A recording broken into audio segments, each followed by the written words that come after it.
Alright, I've stopped reading other people's poetry. I have 3 original poems for you. As you know, I've been largely unemployed as of late, so that means my poetry making time has exponentially increased. So, for your enjoyment, this first one is called Worth. Excuse me. The measure of a man is not a dollar sign. The measure of a man is not a bottom line. The measure of a man is not a credit score. The measure of a man is not susceptible to the vagaries of the Dow Jones. The measure of a man is not his opinions. The measure of a man is not his tastes. The measure of a man is not his popularity. The measure of a man is not dependent on what you think of him. The measure of a man is not crises averted. The measure of a man is not his proximity to the cutting edge. The measure of a man is not written in the Bible. The measure of a man is not a matter of who he ought to be. The measure of a man is not his demeanor. The measure of a man is not his mood. The measure of a man is not his image. The measure of a man is not dependent on things that it takes less than a minute to understand. We are all born equal, but we do not have to die that way. Your life is what you do, and your life is what you say. Even the wretched own their own life. Their worth is their struggle and their pain and their strife. This poem is for those who have spirits that crackle and shine, but have lost touch with what makes them sublime. This poem is for people with spirits like mine. This poem is for people trying to shake off the grime of putting that off until tomorrow, of lowered expectations, of insincere apologies, of unbridled compromise, of outright failures, of technical failures, of minor failures, of catastrophic failures, of failures in retrospect, of failures not realized yet.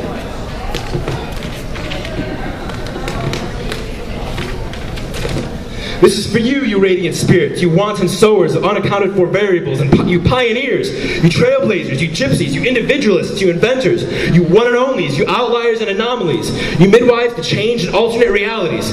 You who create new things where before there were none. You who is searing and has been called no fun.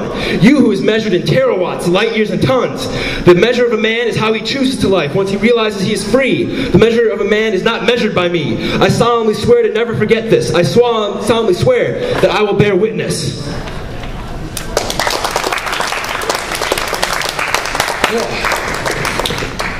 All right.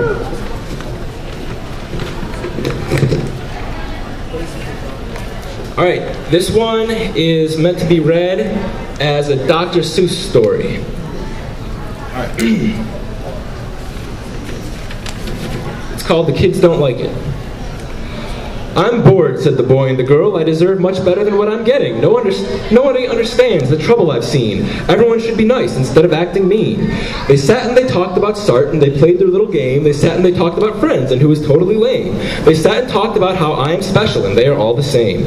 They talked and they sat about movies and books and romance. They talked and they sat about music and how to properly dance. They sat and they talked about clothes and the weave flannel trend. They sat and they talked about celebrity marriages and their inevitable end. They drank while they sat, and they both smoked a joint. The boy said, how clever, and the girl conceded her point. They both went to college and got a 4-year degree. They both had some children, exactly 2.3. Their wedding was beautiful, and the minister released a dove. They mumbled their vows, they weren't really in love. They both went to work and learned how to sell. They learned Java and Python and HTML. They bought a huge house that resembled the Parthenon, and it was there that they met a cannibal Amazon. He began carving their bodies for his barbarian cuisine, and it struck the boy that this man is mean. He said, you can't take my life, you bone-chewing shit. I'm sorry, he said, but you weren't using it.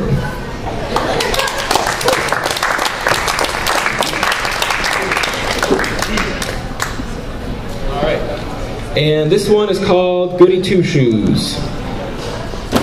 The word pristine does not mean sanitary, hygienic, or clean. It means primeval, undamaged, intact, and whole. This is the word I would choose for the condition of your soul. You are, my friend, a saint in a world of sin. You showed us the way to heaven, if only one of us knew where to begin. No, you're not a saint. You're sometimes a martyr. Or perhaps you're simply a spiritual self-starter. I think it's noble that your troubled demeanor is always numinous. Your burdens are all born of virtues, and if I'd walked a mile in your shoes, I'd implode.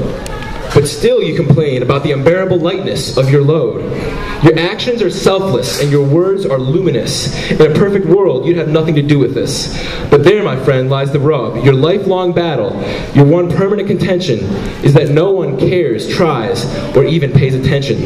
You are like a Christ who is crucified in a locked basement alone at 12:30 a.m., secretly. Now allow me to explain, without remorse or pain, exactly what I meant. When I said pristine, it was only half a compliment. Without proper pruning, your branches cannot grow. I'm talking about the rest of the pantheon inside of you that you need to get to know. Your angels are all vociferous, but it's your demons you need to get acquainted with. Life is a metropolis, not a monolith. Because while you're crying, I'm colliding with everything I can. It's high time you traded in a few of your catechisms and got yourself a slightly more wicked plan. I like to fancy myself as my own spirit's cartographer, but a saint is only the spirit's photographer. I make new maps of my life and record it with shouts and tears while you hit the zoom in button and view it through the lens of unhappiness and fears. I bet you'll be respected, comfortable, and safe and clean. I bet that I'll stay cynical, despondent, and obscene. But remember, my friend, when we are dead and our bodies start to rot, remember, my friend, I have tread where you have not.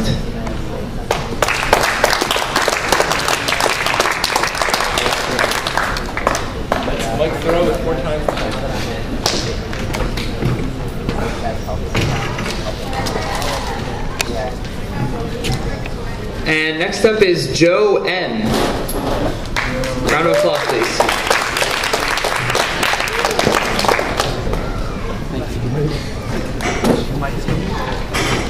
Alright, so I've never read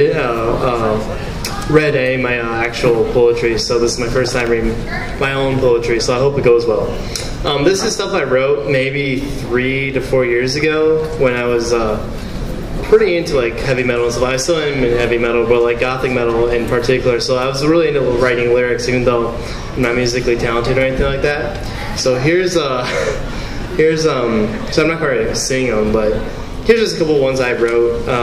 Like again, they're kind of inspired from a dark type of feelings, and I apologize for any grammatical errors because I just pulled this from my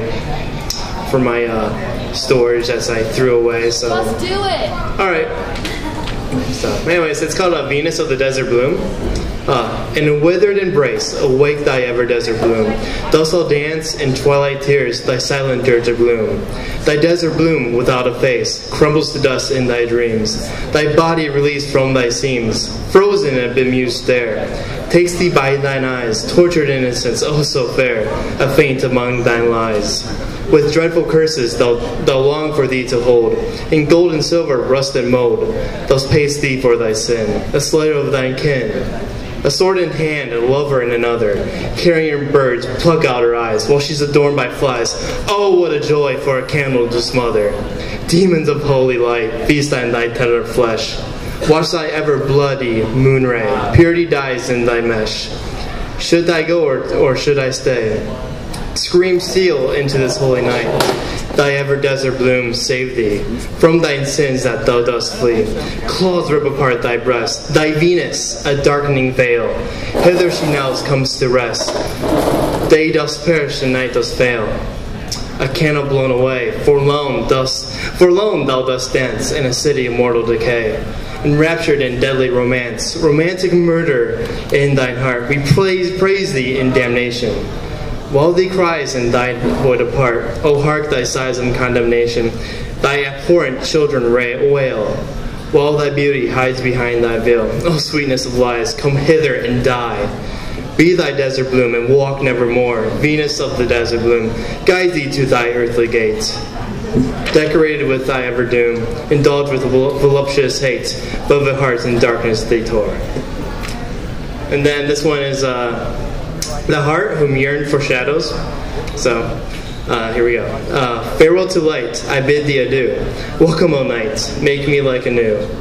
The everlasting moon, the catatonic swoon, I lie limp on thy door, I lay naked on thy floor. Bride of the twilight, tender child of moonlight, father of light, of greed, I spit in thee face. I turn from the vilest deed in making me a slave. Oh, how I wish to surrender. Oh, how I wish to become yours. I thought I knew everything, but this song I do sing. Intertwine my dying black heart, embrace me, embrace me. Midnight of blackest rain, this hatred does sting. The very veins of my heart now I pull anxiously apart from the greedy day. Hearken my words, O night, in your solitude I wish to stay. To play in your dreadful blight and thy doleful stream, I live my dreams of dark blackest dream. Father of light, of pride, I scorn your very name. I no longer try to hide the hatred for you. In red we painted, in black we fainted, and in white we forgot our light.